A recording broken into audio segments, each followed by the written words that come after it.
So you just got your brand new Tesla and you're super excited. And you want to make sure that your brand new possession stays secure. In this video, I am going to show you the best way to set up your Tesla DashCam and Sentry mode.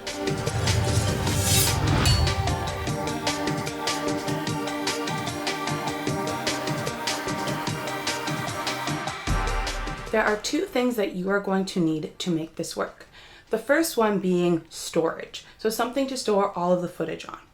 I chose to use a Samsung T5 SSD, and mainly because it's going to work with the second product that you need very well, but you can use any storage device that you would like. What's most important in choosing what your storage device is going to be is remembering the fact that you're going to be in a moving vehicle. So you're not going to want something that has a lot of moving parts like a hard drive, even though it is much cheaper than an SSD. So you can use a solid state drive, you can use a regular thumb drive, or you can even use a micro SD card and then an adapter that plugs into your car. Whatever you feel most comfortable with, go right ahead. Just make sure that you have enough storage that you can go through a couple of days of footage being saved on there without things being overridden, or else you're going to lose everything that you're saving and it becomes pointless. The second thing that you're going to need is a hub of some kind or a splitter. This is because Teslas only come with two USB ports in the front that allow a pass-through of data.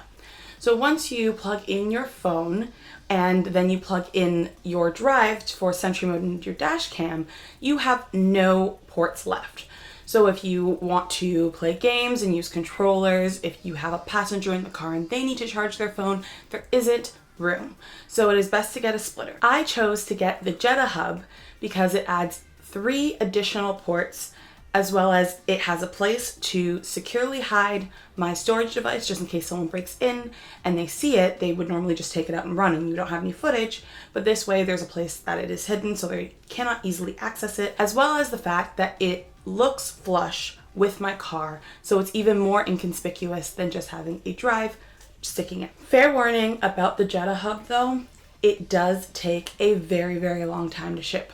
For me, it took over 2 months from the date I ordered it to the date I received it.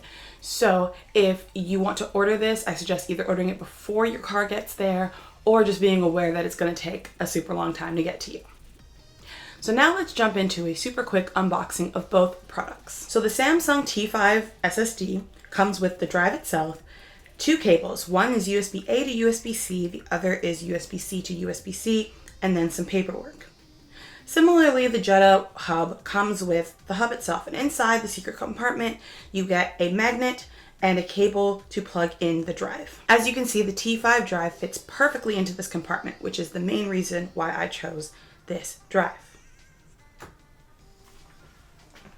Before you run outside and install all this in your car, you're going to have to format your drive. I will be showing you the process on a Mac because that is what I own, but I will be linking a video on how to format drives via PC just in case that is what you have. You're going to go into Disk Utility. I did this via Spotlight search. Then you're going to go to click Erase the drive. There will be a drop down that appears and you can rename the drive. I named my drive after my car, so I named it Xenon. And then there you're going to click the next thing down, which is going to tell you how you want this drive to be formatted. You're going to choose the MSFAT option and then click Erase. This formats your drive so it will be compatible with your Tesla. Once that is done, you're going to go into the Finder, click on the drive and create a new folder and call it TeslaCam. It is super important that this is all one word and that the T and the C are both capitalized or else it won't work. Once that is all done, it is now time to install everything into your car. Once you are in your car, you're going to open up the center console and the part in which your phone gets held.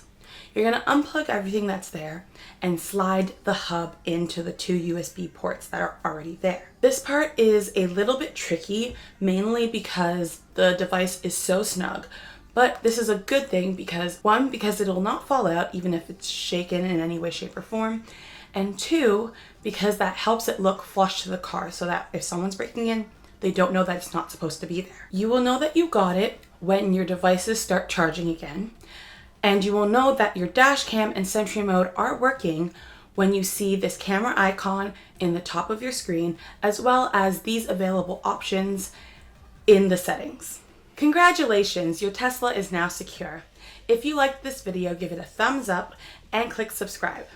You can also follow me on Twitter and Instagram to get more behind the scenes and more information about my Tesla. I will see you guys again next time. Bye.